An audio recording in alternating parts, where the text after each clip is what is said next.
Eu sou fã de super-heróis desde que eu me entendo por gente. Mas durante anos, eu cometi um erro bem comum. Eu via a Supergirl como uma versão feminina do Superman. Não como uma personagem com vontade própria, uma história interessante. Era mais como uma versão feminina. E só. Eu tava muito enganada. A Kara não é só a prima do Superman. Ela é uma personagem bem profunda, com seus próprios traumas. E ela tem uma coisa que o Clark Kent nunca vai ter, que são as memórias de Krypton. Ela cresceu naquele lugar, ela conheceu, ela amou aquele planeta e ainda assim viu tudo ser destruído. E essa diferença, que às vezes pode parecer tão pequena, é fundamental para tornar a Supergirl um dos personagens mais interessantes desse núcleo principal da DC Comics. E também vai ser abordado esse tema todo de pertencimento e etc. no filme que vai sair logo mais ainda nesse mês. Mas antes de falar do filme, das nossas considerações, expectativas sobre o filme, a gente vai voltar lá para 1959 e conhecer um pouquinho sobre como que surgiu a Supergirl que a gente conhece hoje. Oi, eu sou a Cassie e esse é o Estante Pop.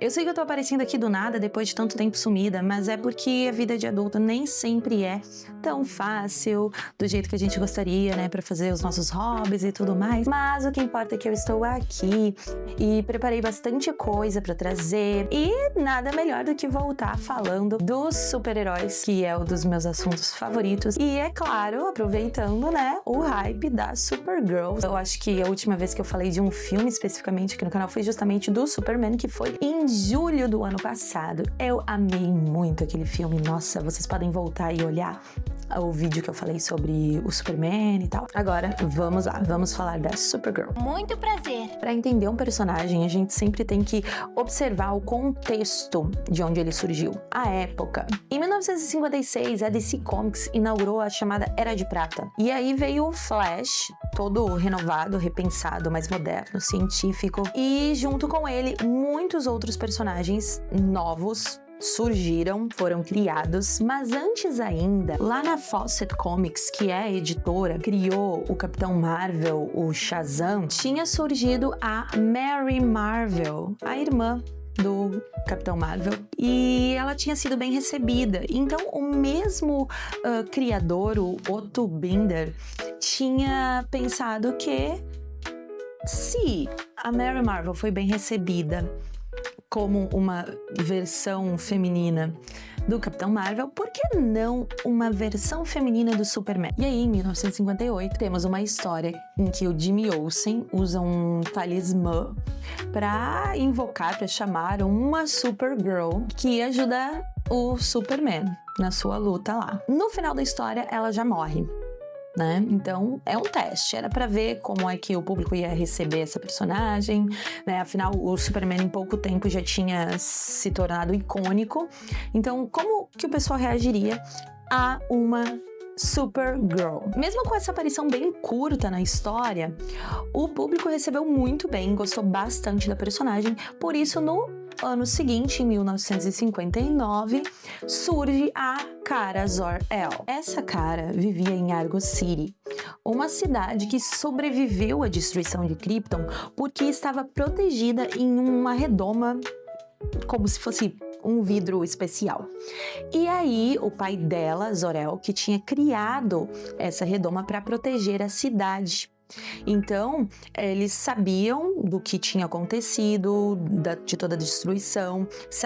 A Kara sabia do primo que foi enviado para a Terra, mas eles viviam ali sendo protegidos por aquela redoma, até que uma chuva de meteoritos se chocou contra a cidade e essa proteção começou a se fragmentar, ficou fragilizada, e a radiação de kryptonita começou a vazar ali. Então os pais dela decidiram enviar, o Zor-El e a Allura decidiram enviar a Kara para a Terra para morar, viver junto com o primo dela, o Clark. Só que enquanto o Clark chegou aqui na Terra enquanto um bebê, sem as memórias do planeta dele, sem as vivências de lá, a Kara chega na Terra tendo toda uma vida passada em Krypton. Todas as suas memórias, seus bons momentos, seu desenvolvimento aconteceu em Argo City, em Krypton.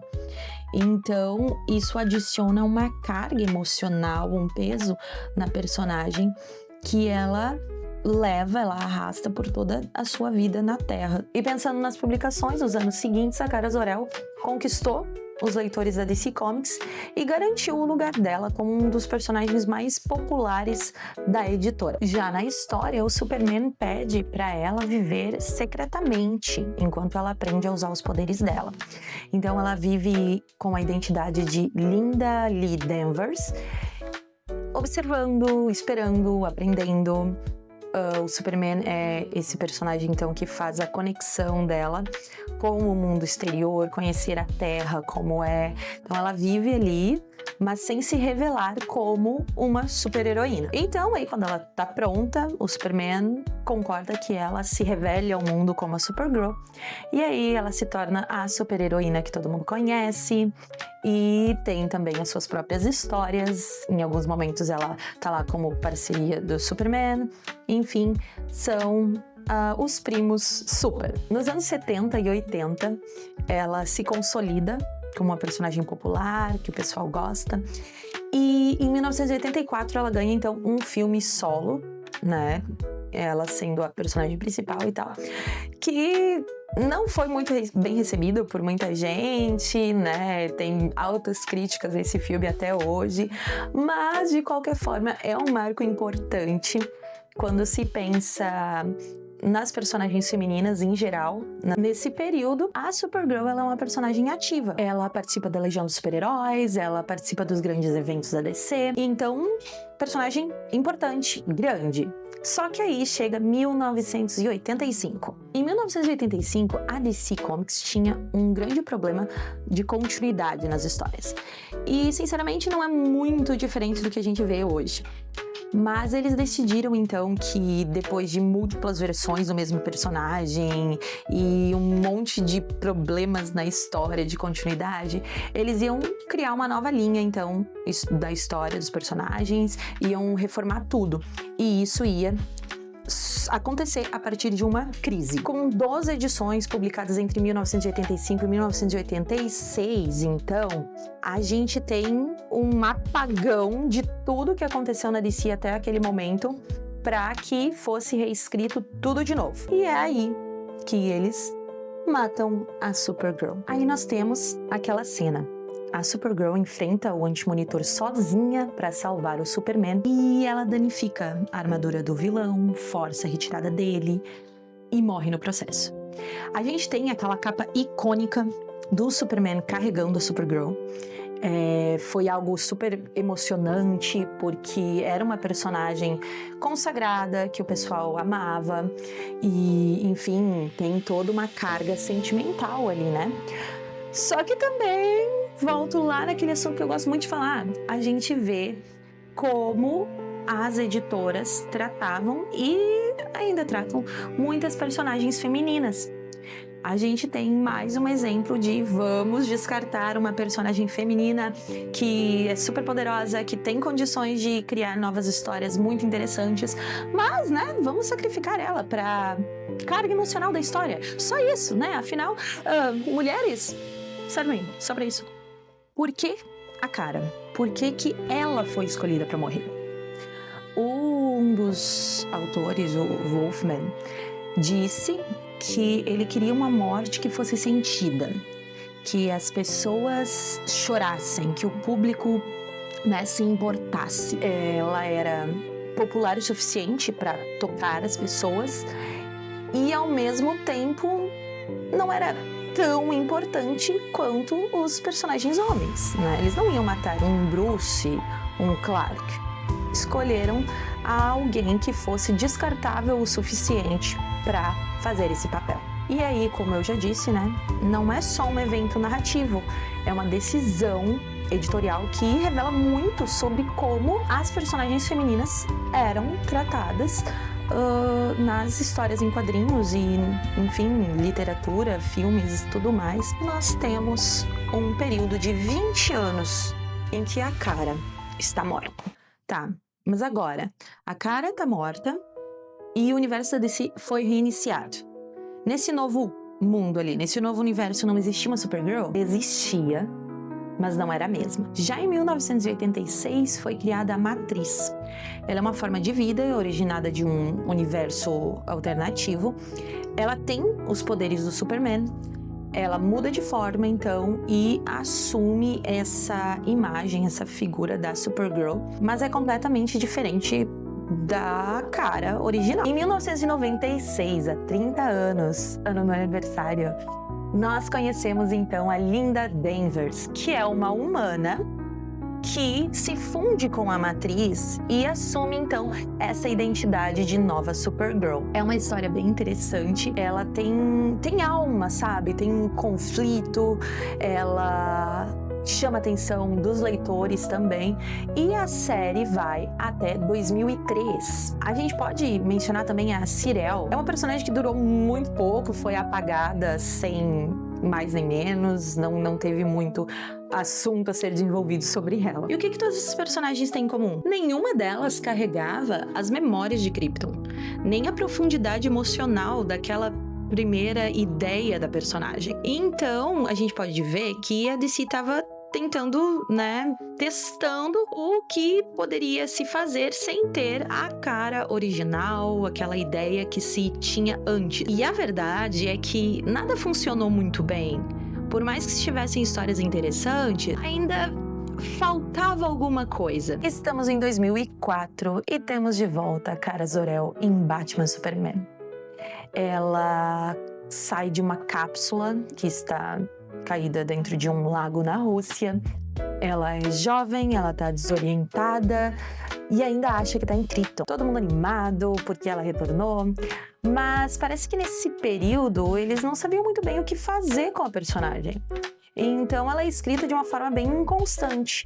Às vezes ela é bem imatura, briguenta, em outros momentos ela é bem heróica, mas não tem muita profundidade, e fica nessa coisa que a gente não consegue entender bem o que estavam tentando fazer ali. Em 2011, os Novos 52 reiniciam todo o universo DC e a Kara ressurge mais revoltada, isolada, com dificuldade de aceitar o que aconteceu em Krypton. Então ela se torna cada vez mais isolada, mais raivosa. Ela até se junta à tropa dos Lanternas Vermelhos por causa de toda aquela raiva que ela tem dentro dela. Tem alguns momentos interessantes nos 952, mas, na minha opinião, em geral, a Supergirl desse período, ela parece só muito perdida e irritada e é isso, sempre braba, mas sem uma resolução para aquela situação, sem um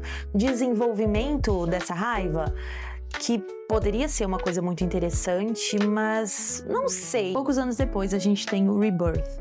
O Renascimento, ele traz uma cara, uma Supergirl um pouco mais equilibrada. Ela continua sendo ali uma adolescente nervosinha, faz parte da personalidade dela, mas ela tá mais centrada, mais parecida com a heroína clássica que a gente já conhecia. Nesse período também teve a série Supergirl da CW.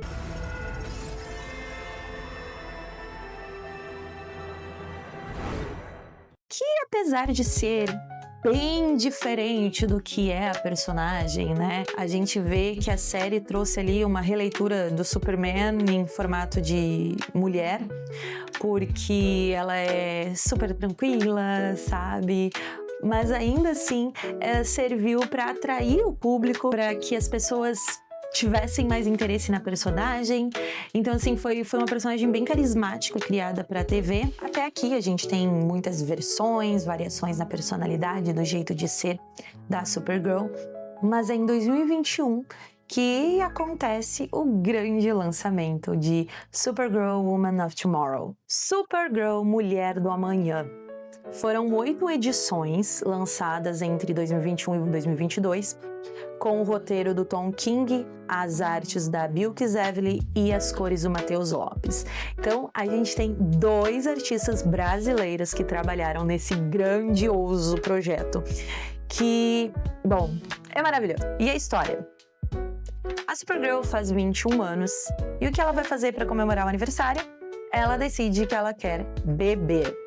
Então ela vai para planetas com sol vermelho, que anulam os poderes kryptonianos, e então pode ficar bêbada.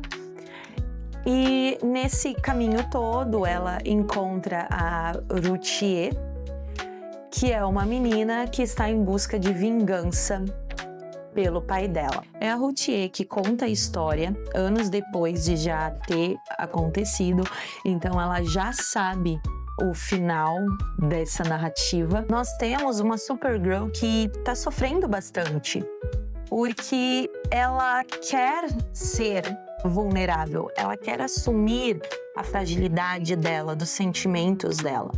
Então ela quer aceitar que perdeu, que sofreu. Ela quer lamentar por todo o peso que ela carregou de ter visto o seu mundo ser destruído e não apenas ficar posando como a super-heroína intocável aqui da Terra. Só que enquanto ela anda com a Routier por vários planetas, ela vê tantas injustiças acontecendo, tantos problemas dos mais diversos, que ela sente que ela precisa lutar em favor dessas pessoas. Então é uma jornada muito intensa em que ela sofre junto, ela sente junto e ela tem raiva daquilo que tá errado. Ela quer proteger as pessoas, ela quer ajudar e ao mesmo tempo ela tá tentando ajudar as pessoas para curar as feridas que ela tem nela mesma. A arte é uma coisa maravilhosa que também traz assim muito dessa emoção, sabe, desse movimento constante, os questionamentos dos personagens, as dúvidas sobre o que é certo, o que é errado. O final eu gosto bastante porque eu sinto que ficou um pouco aberto à interpretação, como eu entendi. E eu acho muito interessante isso de o que aconteceu ali naquele finalzinho, o que foi? Quando o James Gunn anunciou que ia usar essa obra na adaptação para o cinema, as cópias na Amazon esgotaram em 24 horas. Isso não surpreendeu ninguém que já tinha lido, porque a gente sabe que é maravilhosa mesmo. 26 de junho de 2026. É o dia que a gente vai ter Supergirl nos cinemas. E o James Gunn também falou que é um dos filmes que ele mais se orgulha de fazer na DC. Vai ser um filme um pouquinho diferente das HQs em alguns pontos. O Lobo, por exemplo, que vai ser interpretado pelo Jason Momoa, não aparece na história em quadrinhos, mas vai estar lá no cinema. Quero muito assistir isso, é uma história muito forte, muito linda. E apesar de saber o que acontece no quadrinho, eu não tô assistindo os últimos trailers porque eu quero chegar lá no cinema e ter uma surpresa com o que vai acontecer, como vai ser colocado no cinema. Eu acredito que vai ser uma surpresa boa, tá prometendo muito, eu espero que vai ser muito bom, sim. E vocês, o que vocês acham? Também estão animados para assistir? Qual a ideia de vocês? Vão ir assistir na estreia? Me contem aqui nos comentários. Qual a adaptação que mais encantou vocês? Muito obrigada por assistir até aqui. Por hoje é isso e até o próximo vídeo. Tchau! Durante o vídeo, vocês devem ter visto várias vezes que eu mudei o lugar da câmera, que eu tive mudanças aqui de lugar, mas é porque eu tenho 3 gatos e quem tem gato sabe que eles são uns amores, estão sempre caminhando em volta da gente. Então eu tive que ficar alterando as coisas para eles não derrubarem, ou porque eles derrubaram, enfim, certo? Muito obrigada pela compreensão, beijo e até!